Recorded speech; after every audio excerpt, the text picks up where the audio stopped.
Hey everybody, it's Lee. How you doing? We're Hey, live. Let me fix our screen here.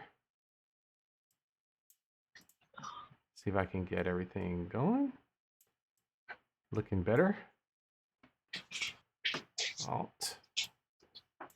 I'll move me out of the way here.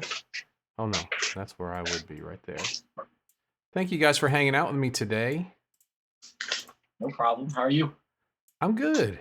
I'm good. We went driving around Macon today and saw all the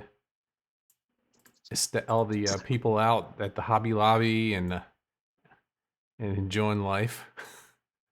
I can't believe it. Oh well, I'm Hey, driving. George is opening up.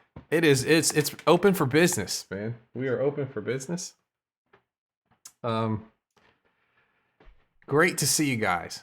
Thank you guys for hanging out with me today. We're going to be talking about your history with the guitar. I'm going to share mine, and I sent a few. I make sure we have everybody here. That's yeah. So we may have a few more popping in as we go. Move this over here.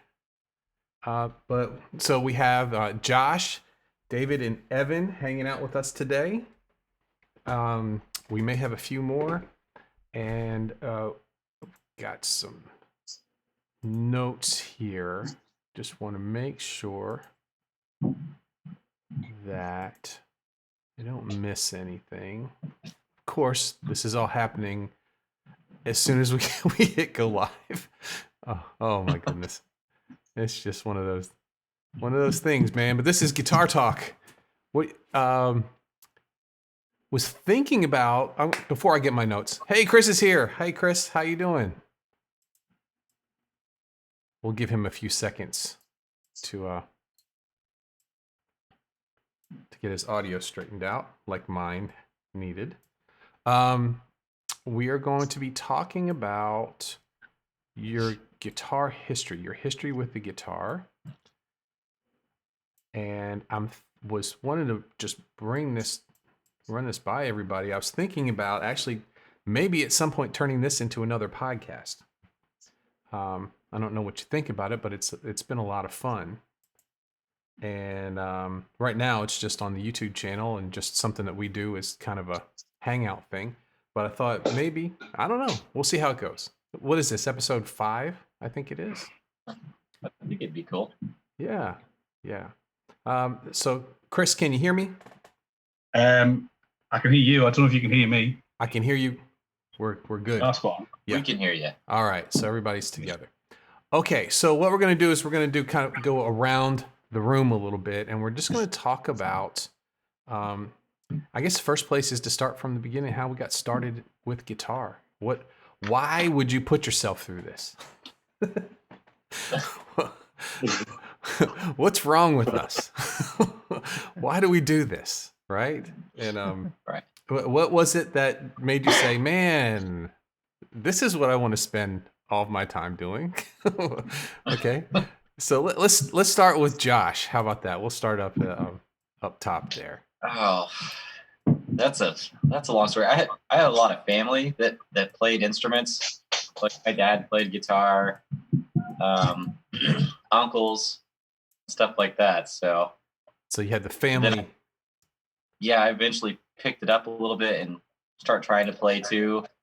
And then when the 90s hit, I was in high school and I really got into a lot of the bands then, and then bands that, like it was like an underground thing. You'd find these bands and they'd come out and be popular.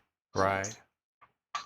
And so me and some other guys in school start playing, and we went to a music class in high school, and the teacher basically was like, "Why are all you guitarists in here? I don't know how to teach you." He just taught band, so he just gave us a good grade. Awesome. And we just sat around and played guitar. And from there on, I realized that guitar was kind of overloaded. I didn't really play a lot of guitar. I played more bass than anything because every band kind of just needed a bassist. Right. So I started playing a lot of bass. during high school, playing around with bands and coffee shops, places like that.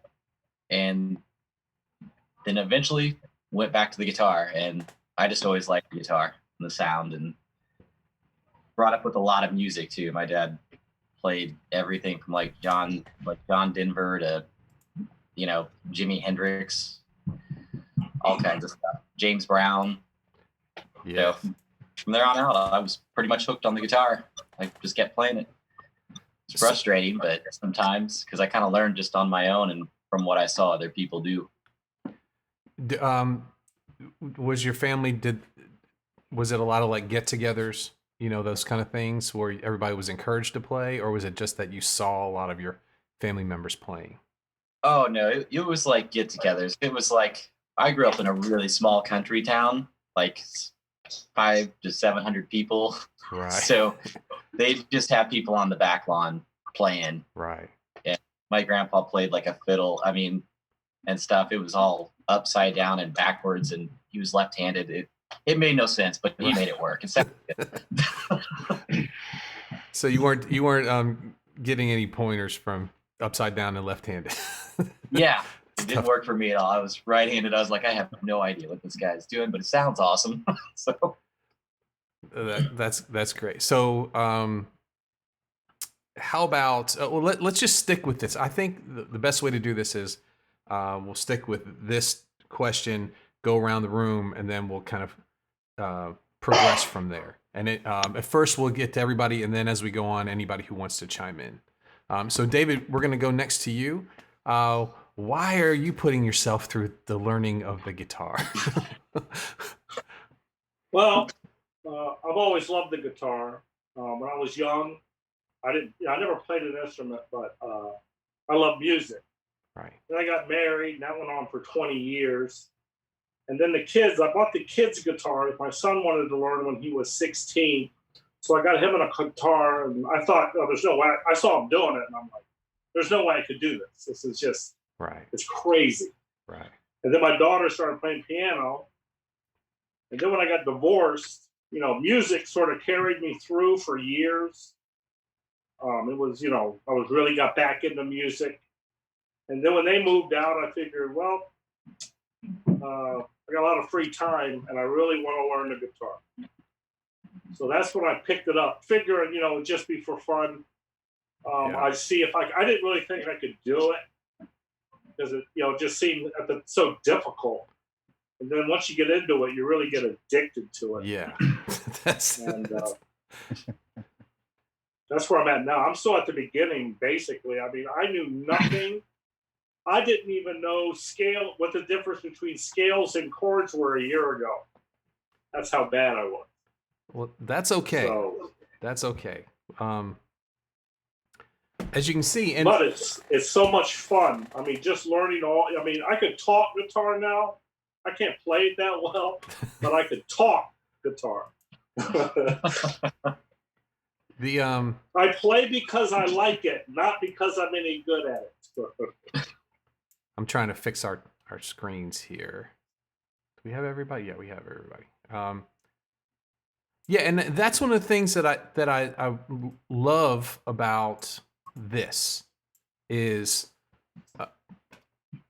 we've got people from all different kind of stages in guitar playing, and we've been having fun talking. And sometimes we'll talk about something that might be over somebody's head, or sometimes we might talk about something that's a review or for another person. But there's something to be learned in all of it, no matter what stage in the process you're in. And these have been a lot of fun for me because I just wanted to say one more thing is it changes the way you listen to music too. Yes. Not knowing nothing when I started, and then now when I actually I go to a lot of live shows, and it just changes the way you even hear the music. It's, they say you lose your magic, but I don't think so. I think it makes it more magical when you actually know what's going on. Right. Have you got to the point where you've seen somebody playing and you know what they're playing? Yes. That's the fun part. I can tell what they're doing. At least I know what they're doing. Right. you see some chords that you recognize, and yeah, that's the neat part too, where you start going, oh, okay, I'm on the same path that guy is. He's just farther on down the road, Way down the road. That's okay, man. That's okay. Okay, we're gonna move to Chris. Chris Ward, why are you putting yourself through this learning of the guitar? Well, when I was at school, I never really listened to music much when I was a kid. We had bits, the radio was on quite often, but nothing really massive. And family, I think we used to have a piano. My gran used to have a piano, but it was never touched much. But I sort of avoided music until I was about, I don't know, 10 or something. And then we had there was a test at school, like a pitch test, like an ear test. And I sort of scored quite highly on that, both me and my brother and a couple of friends. And then we all got chucked into an orchestra playing, it was either violin, I think trumpet or cello. Mm-hmm. But we started on violin, and then once it got really bored. I got a lot out of it, but I just got sick of carrying a violin around and wasting Saturday mornings going to orchestra and playing the things I could and pretending to play the things I couldn't. And then we just got to that age where you sort of were friends and you in the sort of high school, secondary school, and find out you sort of all like the same bands, like Bon Jovi and all that sort of stuff, sort of rock stuff, and sort of pack the violin in and start the band with friends. And but you started with bass first? Yeah, Did you dabble in guitar at all, or was it just bass? I was sort of someone had to play bass, and I think I was the sort of one that was the more willing to bend. I think the other ones wanted to get the chicks more, and I sort of I said, hey, I'll do bass, and I think, so I started on bass with a little bit of guitar in the background, but I was always, I don't know, I always felt like I was put in my place. Like if I picked the guitar, I was like, oh, that's not for you. Do you know what I mean? Or if I tried to play it, someone would get it and go, no, you play like this, and almost not belittled, but do you know what I mean? Not made fun of, but it was like, yeah, a little bit, yeah. So I was sort of just a bit in the shadow with guitar, and I wasn't as good as them because obviously they were spending all their time learning guitar, and I was spending my time learning bass. Right. And I think and I used to bend the strings too much as well. You've got to be a bit more delicate, Right. I think even going between them now, it takes a little time for your fingers to adjust. Mm-hmm. So that's how I got into it. And then the guitar was almost like a backseat for a long time, really. Okay. Thank you, Chris. That's we're glad you made the switch. Yeah.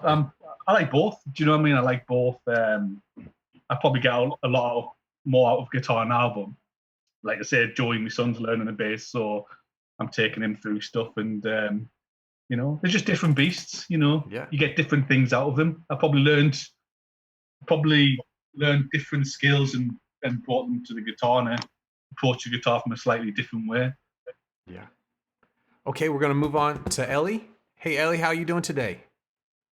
Hi, Ellie. Hi, everyone. Doing good. How are you? Well, we're happy you're here. What we're talking about is your history with the guitar, and just basically we're all starting off by how we got started, why we wanted to learn the guitar. Yeah. I can't say I grew up in a very musical family. I mean, I guess semi-musical. We had a piano back at home, my parents' home. I used to play it when I was little, just trying to find melodies of songs that I heard.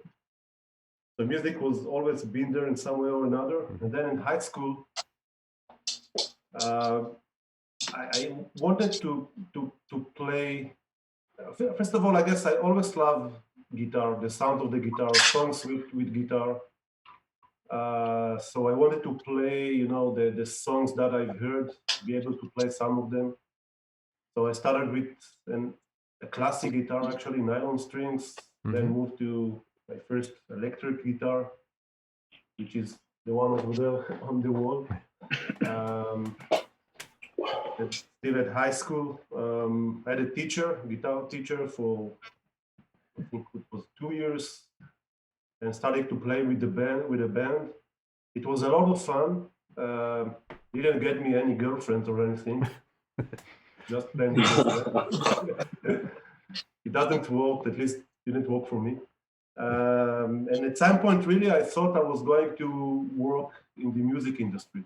I don't know, being a session player or have a band or something like that. And then life continued after high school, joined the army, mandatory service here in Israel.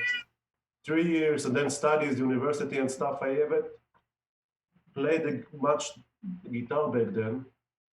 And I kind of got frustrated because I realized rather early how much time and effort you need to invest in the guitar in order to be good. And I wanted to be really good. Right. Really, really good. And I invested a lot of time. And at some point, I got this kind of love-hate relationship with the guitar. I felt like I'm wasting my time, and what I'm doing here. I'm investing so much time.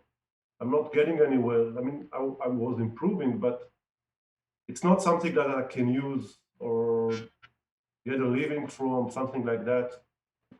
And it kind of make me go away or stay away from the guitar for a little while. Yeah. And then at some point I realized I always enjoyed guitar, but at some point I realized that it is really something that is fun for me to do, regardless of whether or not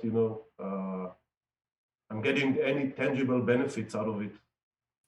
That's maybe the second time that I fell in love with the guitar, but from a really total different angle. Right.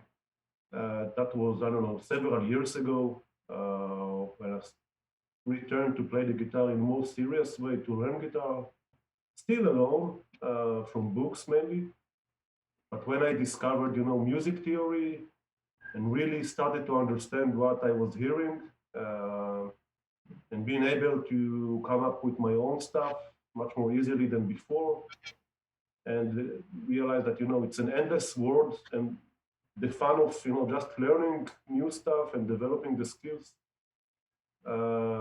I guess it is for me now a really good place to be with the guitar, because just something that I love to do. That is, period.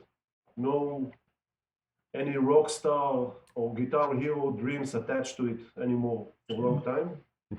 I guess it's related to, I don't know, 30 something life crisis or something like that, that made me go back to the guitar from a different angle.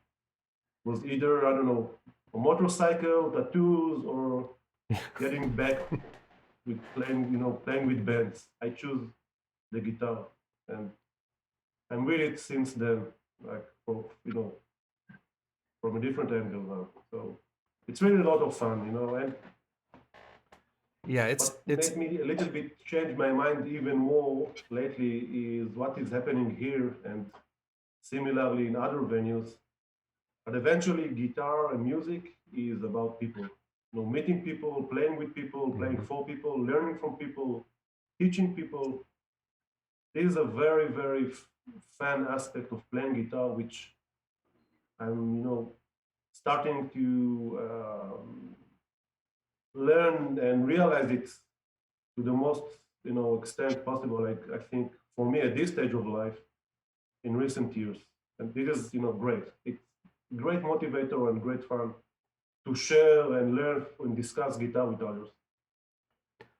Yeah, it's I noticed the difference when I was playing in my 20s, when I was playing in, cover rock bands. And you get to know all the other bands kind of that would play the same places that you did. And then you start to see, as you know these people, you get to see why the reason that other guitar players are in it for, I guess is the best way to put it. And I start to realize that there's something about getting better at something that doesn't have an end to it. That no matter how hard you practice, and you can't learn it all. You can never learn it all. And so always having something that's that's always having something to learn, you know, never having that, you know, when you finish reading a book and you get that kind of letdown, you know, oh, it's over.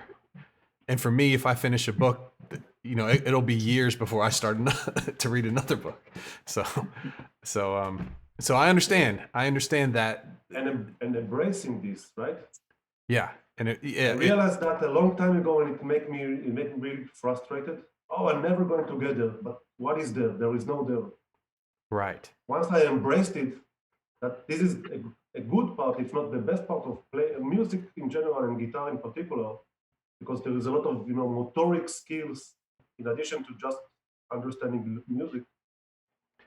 And this made me look at the guitar in different angle. I think much more mature and healthier.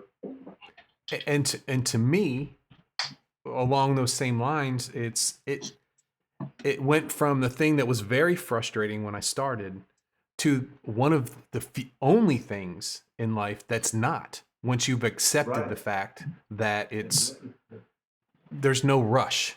You know what I mean? It's not a rush to be the best. You're missing the point if that's what you're trying to do. So thank you for sharing that. That's awesome. That is awesome. If I can just come in, Lee. Sure. Yeah, I think for me, and probably from people I know, is when you start off playing, you try and emulate people. You're trying to be someone else. You're trying to copy something, and you set artists or certain solos or certain things as the benchmark. And I think you probably start off a bit trying to do a bit too much, and then I think when you step away from that and stop trying to be someone else and just, because I think that's where the frustration comes in. You're trying to do something that you can't because I think like you said before, you haven't got the skills, and it takes time to build them up. And I think that's, for me, frustration was not being able to play stuff I wanted to play, but I was just, whether you're working from like tabs or the background knowledge isn't there yet and the skills aren't there. And I think once you step back from that and you start on a slower path but heading in the right direction, I think that's where the enjoyment starts to come in. Yeah. Okay, I'm going to move to Evan here. I don't want to, because I just want to make sure I need that story. I need to know how it started and why, why we're here. Why are you here? Why have you started playing guitar? What drew you to it? Well, I think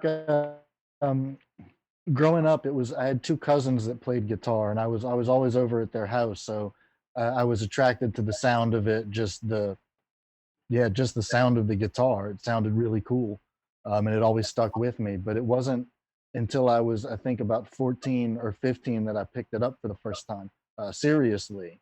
My dad surprised me one morning with a used guitar he bought out of the newspaper, and kind of changed my life for a few years. I was really fortunate that in high school, one of my good friends, who was a very serious musician, had put together a band with a number of my other friends, and they asked me to come join them. So I got a big crash course in how to play melodically, how to play rhythmically, how to play as part of a band. I had to pick up a lot of things pretty quickly. And like I say, I was very fortunate. We got to play a lot of shows. We would go around, play clubs, play theaters, play little things around the town. And, in New Orleans, there's always a number of places you can go play. Yeah. Always.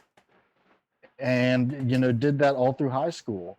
It was when I was about 19 years old, after graduation, I kind of fell into the, now I'm working full time and making some money and going out and spending my money, and the guitar just kind of sat on the stand for a few years. Yeah. Then I got married and started a family, and the guitar wound up in the case for a number of years. Yeah. And it's not until recently, right around the time I'm getting to be 40 years old, that I'm picking it back up seriously, making some progress that had, or in some areas that had frustrated me when I was much younger and a little too prideful to seek professional help where I needed it. Well, you're doing great. You're doing great. And you know, the putting it down for a while, that thing, don't people do it all the time. I had a friend of mine who's a chiropractor, and he plays bass, and he when his kids were growing up, he just put it down. He had to, you know, and that's part of it. You know, it's part of life. You know, and now he's out playing. His kids are grown. He's out playing all over the place. You know, so maybe it was just that wasn't his time. You know, so I wouldn't regret that at all. That may have been needed. You know, so Yeah, so I take it more seriously now. yeah, yeah. Okay, I'm gonna join in. Why am I doing this? Yeah. Why are you doing this? I don't know, man. It's because it's all I do. This is all I think. You So- cannot not do that. Yeah, I was different. That I didn't have a family who played a lot at all. We didn't really have music. I was 12, and it was just my thing. You know, it was the thing that I did. I think it came from radio, just hanging out, you know, when everybody else was doing stuff and listening to the radio and trying to figure that out. I was just I would listen to like Led Zeppelin and Van Halen and those sounds, and I was attracted to those sounds, and I'm just trying to figure it out. And I think that's what attracted me to it. It's something that it's something that someone's doing that I really wanted to figure out how to do it. And I love figuring things out. You know, that it's still to this day there's always something new to figure out. But so I was on my own. We didn't get together and play. You know, it was what I did for, you know, and I would, as I got into high school, and I did cross country, I did running, I did some sports, you know, those things, but it really wasn't my thing. You know, it was not, I really wanted to play guitar. So by 15, I was playing in bands, and I went to school. I went to university my freshman year as a math major, as an applied math major. And I learned in the first year, this was at University of Delaware, the first year, I had taken all the music classes that I could take. I was in the jazz band, the university jazz band. I'd taken all those classes, and I just got to that point where it's like, I'm not going to do anything else. You know, I remember the phone call I made to my dad. I'm like, this isn't working out. You know, I'm a musician. This is what I want to do, you know? And so I played a concert and met a guitar player who was the featured instrument. I've told this story before, but he said, "Hey, you got to go to school for this." And I know a guy who's running a school in Philadelphia, and at the last minute, before where I would have been almost going into my sophomore year at Delaware, a bunch of phone calls were made, and I ended up switching into University of the Arts in Philadelphia. So since I was 12, I knew what I wanted to do, but I always was listening to what my parents were saying and what other people were doing. And so I always was on the fence. Is this really something I want to do? I knew it wasn't. You're not going to get rich doing this. And most people who are doing it don't let you know that, but they're not making, as a professional musician, it's tough. It's very tough. And so anyway, that's kind of my early history with the guitar. Also, the high school I went to had a wonderful music program, which I was involved in, and that had a lot to do with why I kept going too. Okay, so we've made our way around here. And for the rest of these, I have a bunch of different questions that we're going to bring up. And this is whoever wants to chime in. We're not going to do it in a row. But the first thing I'd like to know is, what was your first gear for the guitar? What was your first guitar that you had? And how is that kind of, and just describe your, was it a happy experience or was it a frustrating experience with your first guitar? Anybody can chime in.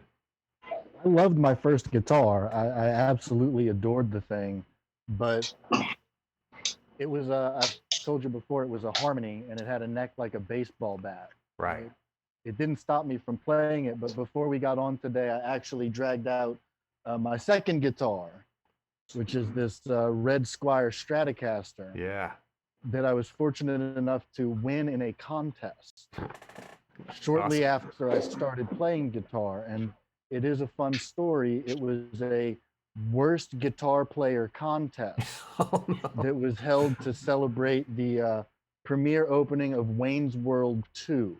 Oh. And when the guy, it was me and a friend of mine. At the time, I had the long hair. It was the 1990s. Everyone was wearing flannel shirts. My friend who was with me had long black hair and was wearing a baseball cap.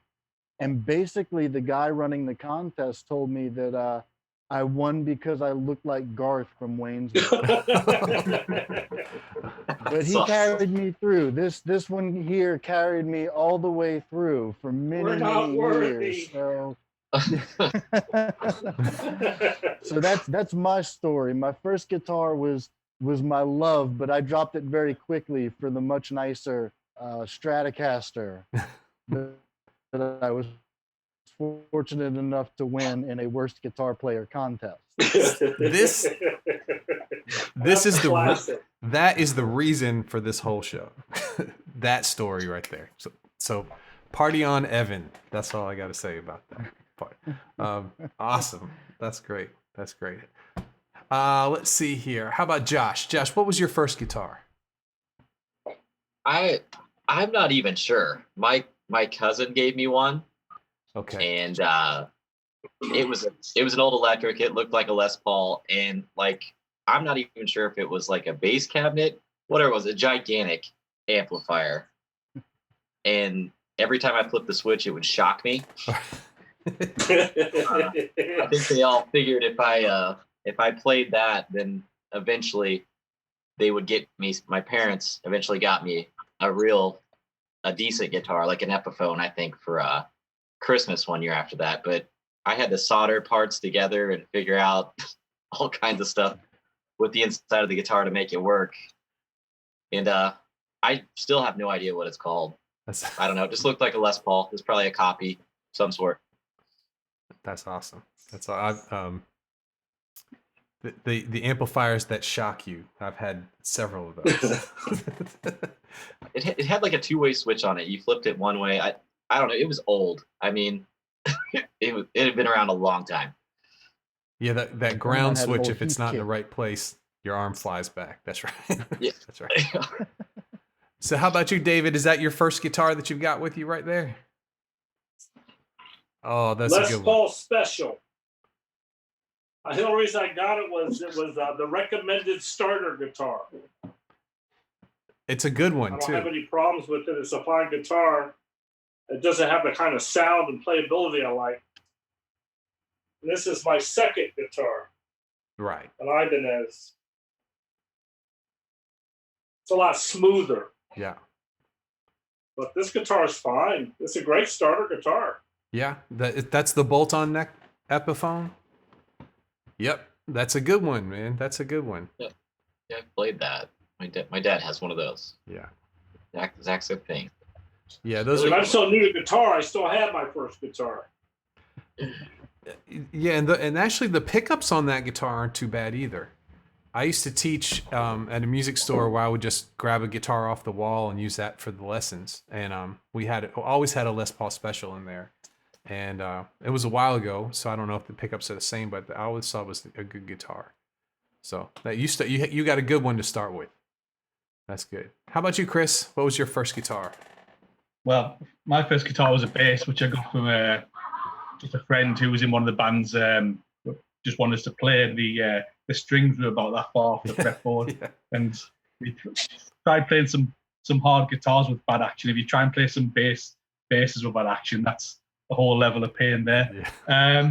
I got a cheap Strat copy, which was awful. Tremolo would put it out. It was clicky, when the strings click around the nut and around the bottom, and it was awful. And I think I gave it away to our drummer because just I wasn't using it. And then, but the main one, the first one I got and started playing was my Les Paul Smartwood, which was I got as an engagement present. Very nice. Very nice. I bought a ring and I got a guitar back. So so this is the one I sort of probably first starting to play like proper guitar, and like pushing myself a little bit, and I didn't like it for years. I liked it, but I couldn't get a nice sound out of it for a while. I don't know if it was the intonation, which I managed to sort out, but it just never seemed to stick. Maybe I wasn't playing it enough, but I've sort of bought new guitars, but I find myself playing this one more now than the newer ones. Yeah. Apart from probably my red Strat that I've got, my red vintage Strat, I probably play that one and this one an equal amount. And this just weighs nothing. It's really thin. That's very nice. Yeah. But I like the sound out of this plugged into the Marshall, and I like the other guitar plugged into a different amp. Oh, that's better. I had the sun. The sun was blinding me. So hey, I can see everybody now. That's great. Okay. And Ellie, you pointed to, that's your first guitar that you have on the wall back there, correct? This is my first electric guitar. Yeah, I had a classic guitar before that, which was funny, trying to play, I don't know, Guns N' Roses and Aerosmith with the classic guitar, So I had to play songs like, the intro of Civil War and Living on the Edge, Right. Clean sound. And then when I got this Samick together with, it's like it was an all-inclusive package. A guitar, a case, cable, and a small amp. Yep. Which had a distortion button in it. My first time I held an electric guitar, it was this, and I was, wow, the strings are so close to the fretboard. Now I can really feel how to play what I want to play, and it was so much different and so much fun. This is really when I started to love guitar. I loved making sound with a classic guitar, but it was painful. Yeah. It was really painful. I remember sitting in my bedroom on the bed trying to play those chords, and the tips of the finger burning. It took a long time. And then with the electric, it was a dream. We've got Kevin is in the chat. He says his first guitar was a crazy shaped Kramer Focus 5000 with super hot pickups. And then Dino says his first instrument was drums, but his first guitar was a classical learned Malaguena. And I thought, hey, I could do this. Yeah, my first guitar was my great grandfather's guitar, and it was an old Martin. I've showed it on a video every once in a while, and it's very old. And like Chris, the strings were about that far off of the fretboard, and it was so old there was no way to adjust that. So I struggled with that for a while, and then I ended up getting an Ibanez Roadstar 2 was my first electric, and that I was hooked. And I had one of those packs. Actually, I had a Gorilla practice amp. It was called a Gorilla, and the tuner I had was called a Banana guitar tuner. So I had a theme. Down the wrong tube. I had a theme. That's all right, David. You're fine. You're good. Are you okay now? Yeah, I took a sip of soda and went right down the wrong tube. It happens all the time. And Dean's in the Chad. He says my first guitar is in 1970 was a Yamaha acoustic that I still have. Those Yamaha acoustics are really nice. I've had a few of them. I had actually one that was a present that was gifted to me, which I then someone else needed. It was a great guitar to. I needed one at the time, and then when I didn't need it, I passed it on to somebody else who was needed one at the time. Those Yamaha acoustic guitars are really, really good. Okay, so we've got why'd we start? Was our first gear? And so my next question for you guys was, what was your biggest surprise about learning the guitar? What was your aha moment? You see where I'm going with this? What was the maybe it was it could have been the time where you realize, oh, this is super difficult, or it could have been like a breakthrough where you go, oh, okay, if I do this, then I'm moving forward. Can you have more than one? Yeah, sure. Yeah. Sure. I have one a week. Okay. There were a few of them. Like, I would say the first time I was able to be able to read tablature, because I was just staring at Guitar World magazines and trying to play songs off like a record or a CD. And then finally I was like, some of this tablature makes sense. I can see how it works. And from after that, the power chord was a pretty big thing. Yeah. Power and bar chords. Yeah, tablature was scales after that. Once I actually learned there were scales, because I learned one pentatonic scale and I didn't know that anything went down the neck. I had no idea. Right. I thought I was too dumb to learn all that stuff at the time. It was all new stuff. I had no idea. So when I started, tablature was huge for me. When when you said that kind of sparked a memory. But it wasn't like you couldn't just find tablature at that point. I started in 82. So between 82 and 85 or 86 is when I would buy, because in the guitar magazines, they usually would have something in tab, to learn. So I would buy every guitar magazine I could get. There was Guitar for the Practicing Musician, Guitar World, Guitar Player. I'd buy all of them, and learn from that, because you would go to music stores and they would have that whole wall of music books. Do you remember? And then you'd open them up, and the ones that were for guitar, they'd have tab, and I was suckered into that. I bought one of these books, and they're like $30, $30 for a book, and it's not right.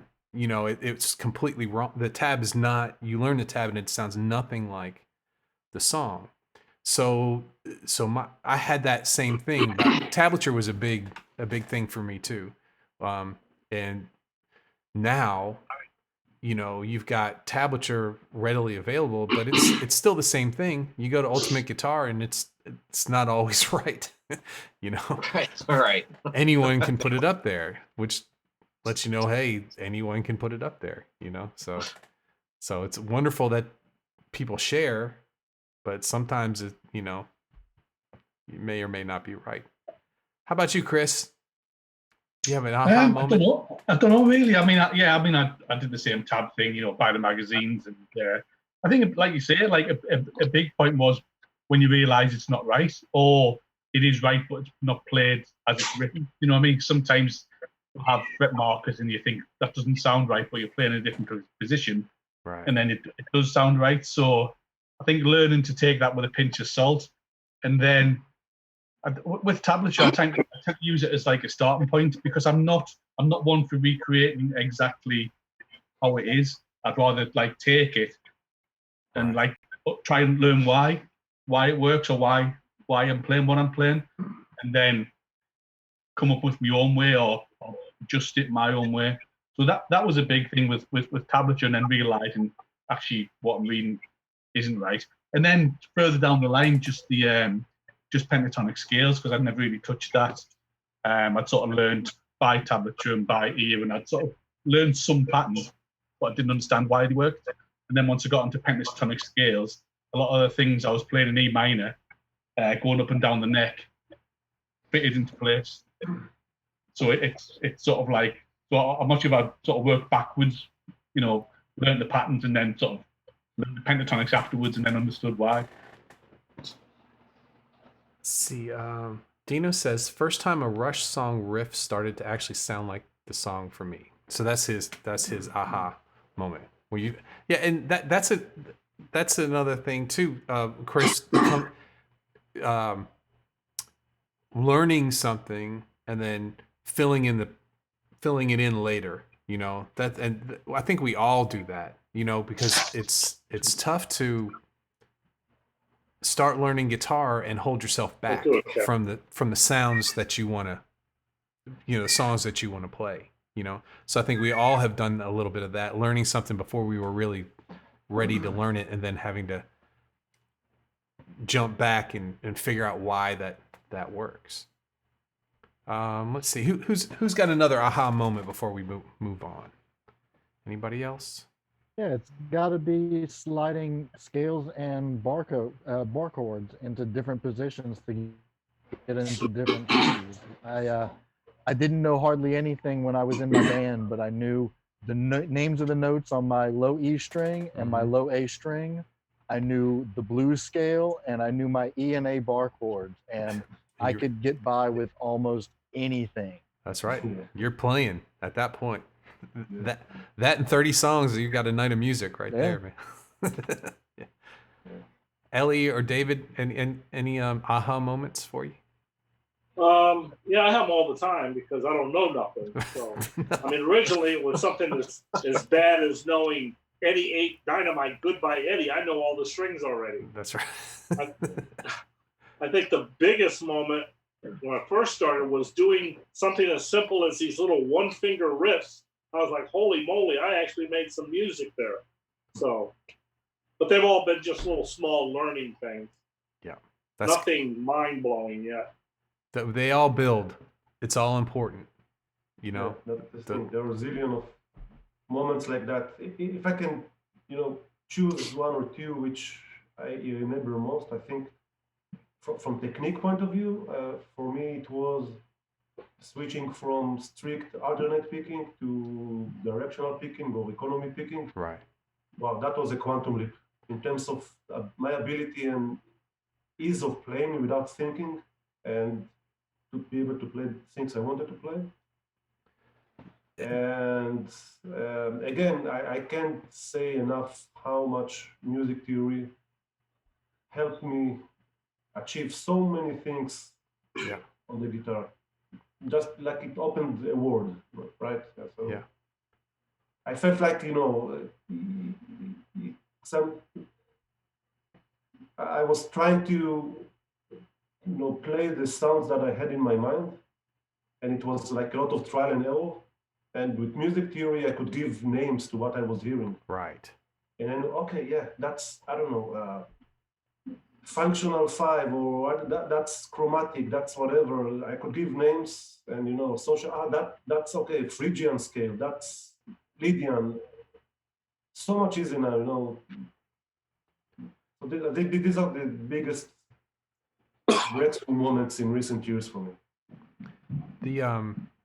I used to say this on the podcast a lot, and it's true. And I think I said this in the Career Beginner podcast, and that is that it all makes sense. Music makes sense. There's a reason for everything, and it's not magic. It's not difficult either, Right. And it takes the when you're trying to learn music and you have a drive to learn music and you don't understand how music works, there's a frustration point, a big one. Right. And then you're conflicted because you have this thing that you want to play and you love the way it sounds, and then on the other side you can't stand it, because it makes no sense. You're just beating your head up against the wall trying to do it, Absolutely. and that's why I always say it's a very narrow path, and the problem is with how people are learning guitar now is they're wide open, picking things from here and there, where the actual getting the path to getting better is very narrow. You know, there's certain things that you need to know, and they have to come in order. They don't have to come in order, but it's good if they go in order so that you build upon that. And once you get to a certain point, if you can be patient enough to get to that certain point, then everything opens up for you. You know, and that's never said. And there's a large percent of people who are trying to learn how to play guitar who have, you know, you see, they talk about the Instagram effect where everyone puts their best out there. And so it looks like everybody's awesome on the guitar. Everybody's fantastic. And that's not the case. You know, even those people who are playing are fantastic. They're not showing you how long it took them to be able to play that and all the difficult steps there. And so it's a very disheartening feeling that I think that a lot of people, a huge percentage of people who are trying to learn how to guitar, in my opinion, from what I've seen, you know. So okay, so we've got about we got about 8 minutes to the hour, and there's a couple more things. We kind of touched on this yesterday, but what would you have done differently now in your history with the guitar? What's something looking back that may have cost you time, or may have confused you and took you down a wrong path? So anybody can chime in for that one. I would have taken lessons. Okay, taken lessons. Yeah, when I was a teenager, I went it alone for a number of years, and I'm sure that led to a lot of the frustration that led me to put it down when the first opportunity to be distracted by something else came along. Yeah. There's a big I don't know why, but especially I knew when I was starting, I knew a lot of people who were starting to play guitar, and when you would say take lessons, they would instantly get adversarial. You know, I'm not going to I don't need to take lessons. You know, and lessons, I mean, boils down to getting help.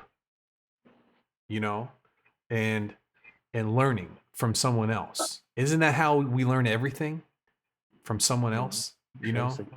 So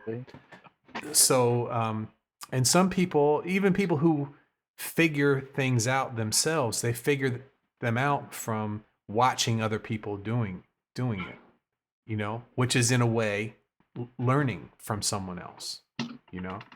So I remember that. I remember people having a big issue with that. Oh, I don't take lessons. I'm completely self-taught. And that's great. But what would have happened if you had gotten some lessons? Right? You know, what I just don't see like writing that off, you know. It seems to be a rock and roll kind of thing, because you don't hear too many people who are saying, you know, I'm a self-taught cellist. Right. Right. It's the magic. It's the rock magic thing. Yeah, I mean, I didn't want to lose it.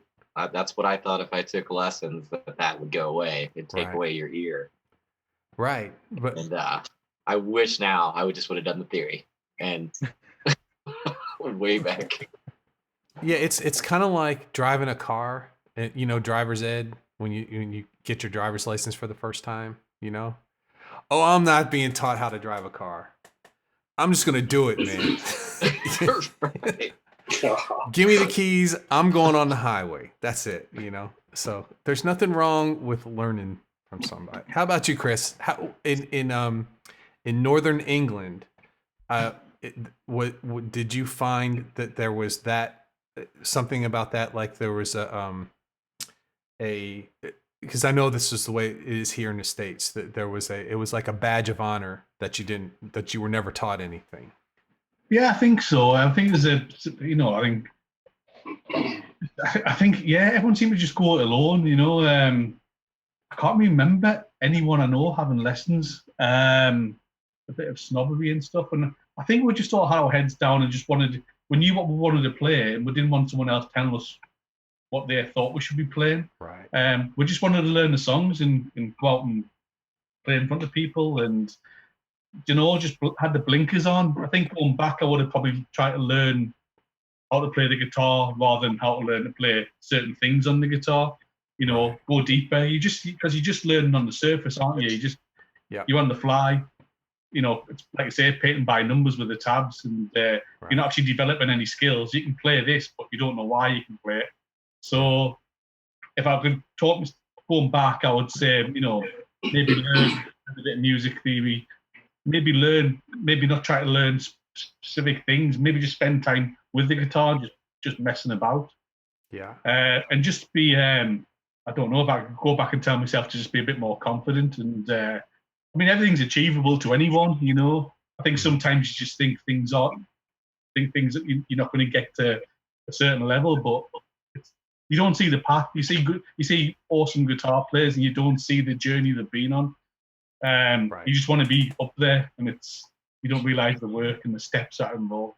Yeah. Let's see. Anybody else? I think what Chris was saying, that makes a lot of sense. Like once you get frustrated, it really it knocks down your confidence. Right. And then you really just don't know where to go unless you go get lessons. I took a lesson, but I had a guy trying to teach me notes on a staff when I was young, and I think that just threw me off of it. We'd learned some of that in high school and stuff, read notes, and stuff like that. But when he was trying to do it towards the guitar, not really showing me the theory side of how it works, I think that really set me back a long way. And that's the flip side of this coin, right?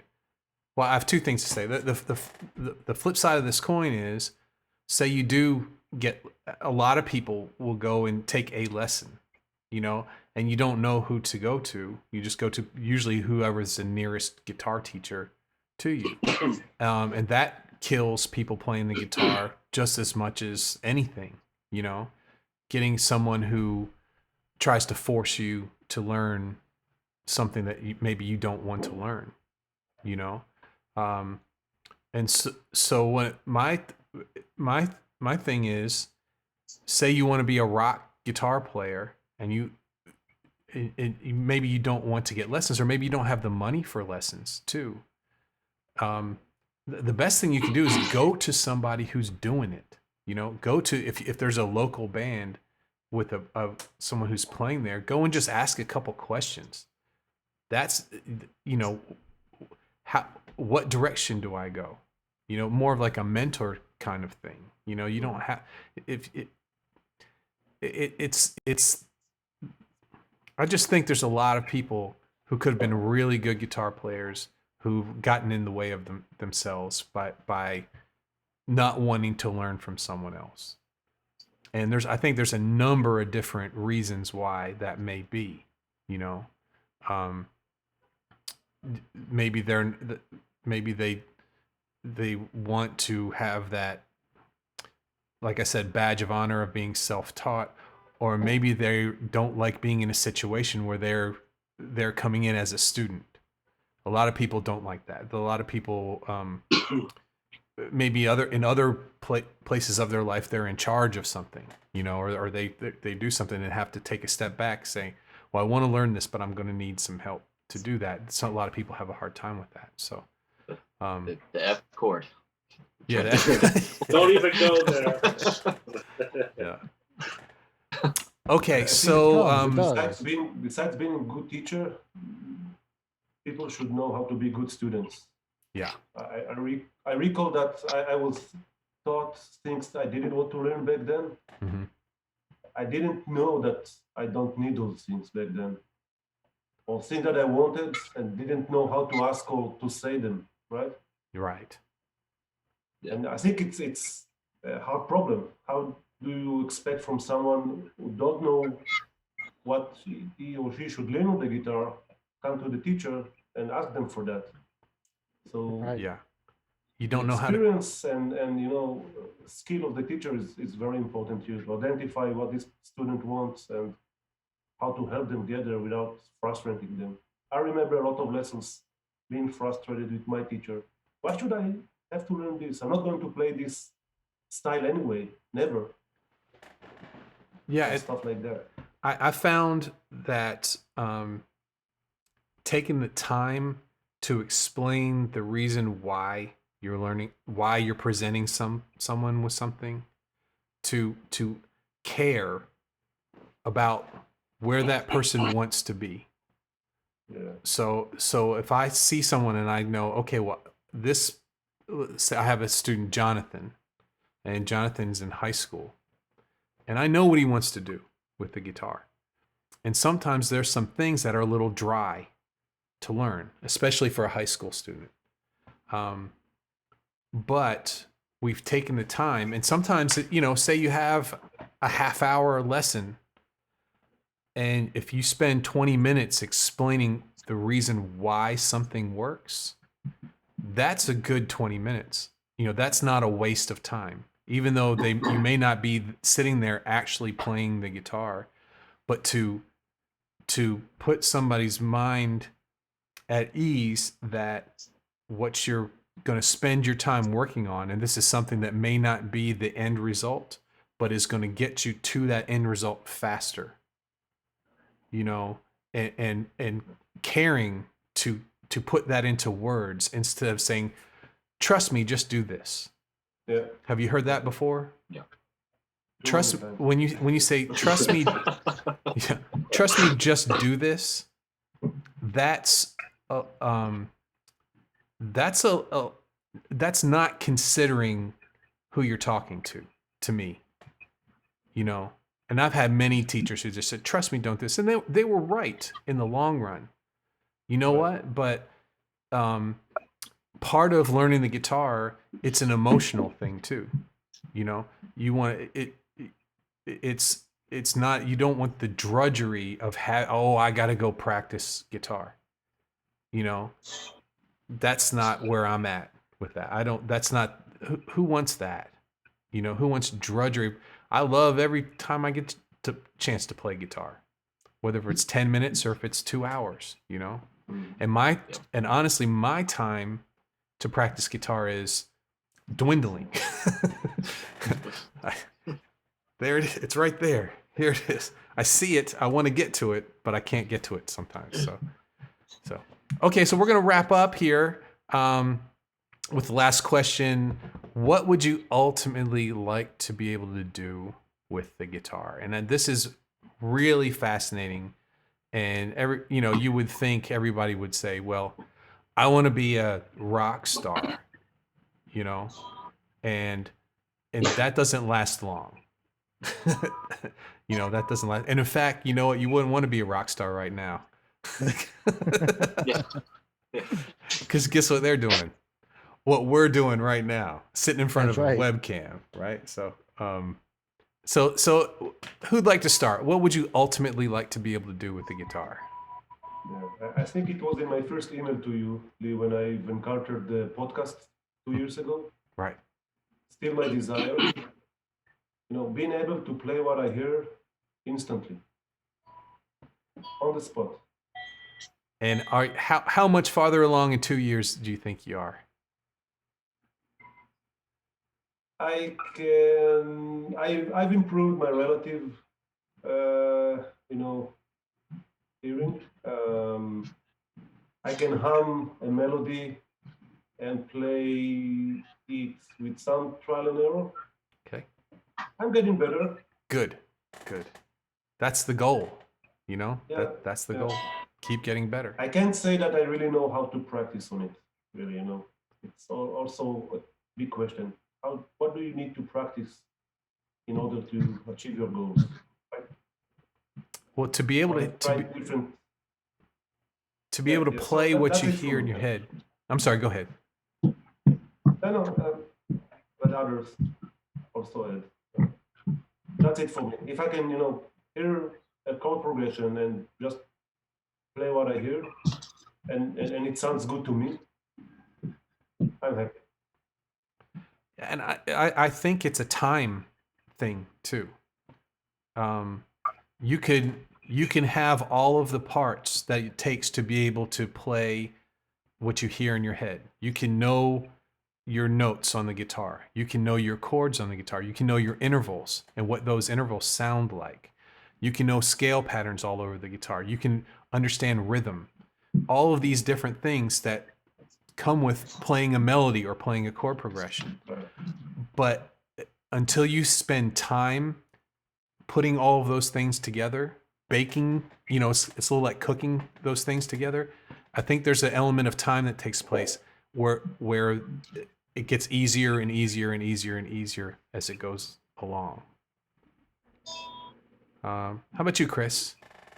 Yeah, a little bit like Ellie as well. But for me, being able to create melodic passages that put across the sense of emotion that I want to get across, and understand how to do that and why to do that. So my thinking was very much like Ellie's, but I'm trying to go a little bit deeper with it. Mm-hmm. So I think, yes, being able to play what I hear in my head, or being able to hear something and play it back.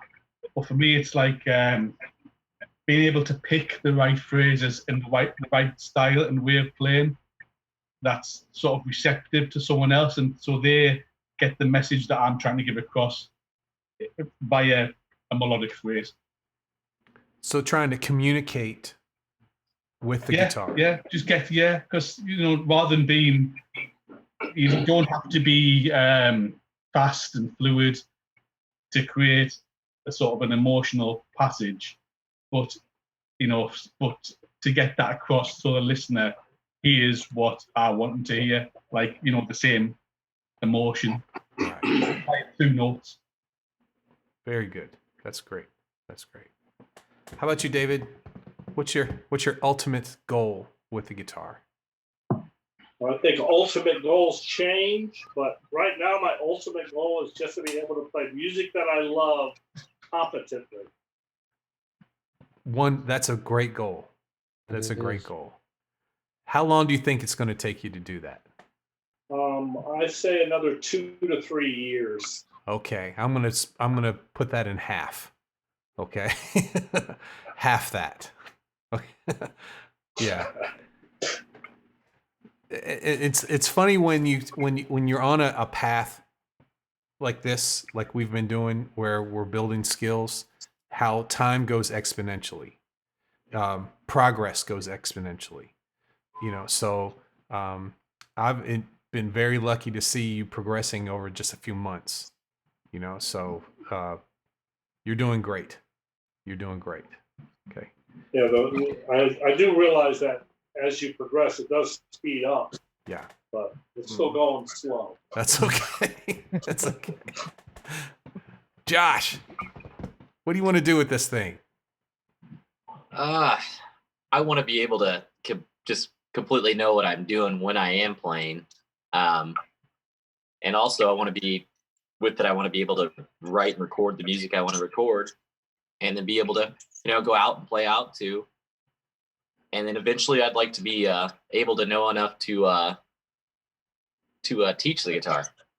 I think that'd be something that'd be great whenever I was a little bit older. Yeah, it's fun. It's fun. Teaching guitar is great. It's fun. It's you know what though? It's a skill. You make mistakes just like when you start learning guitar. It's a kind of a thing that you have to keep going and keep going and keep going with. So yeah, I taught my first lesson when I was 18 because I was asked to. I never even thought I'd like doing it, and I was hooked. I just loved it. I love talk. I guess I like talking about guitar and showing people stuff. I remember when I was playing and traveling a lot and wasn't really teaching at the time, I was always talking to somebody about guitar, and whether it's in between sets or whatever, I'm still doing it, even when I wasn't doing that. So yeah, I encourage everybody to do that too. I know Chris has done some teaching over the start a few months ago. Has that continued on? Weren't you showing a few people some things?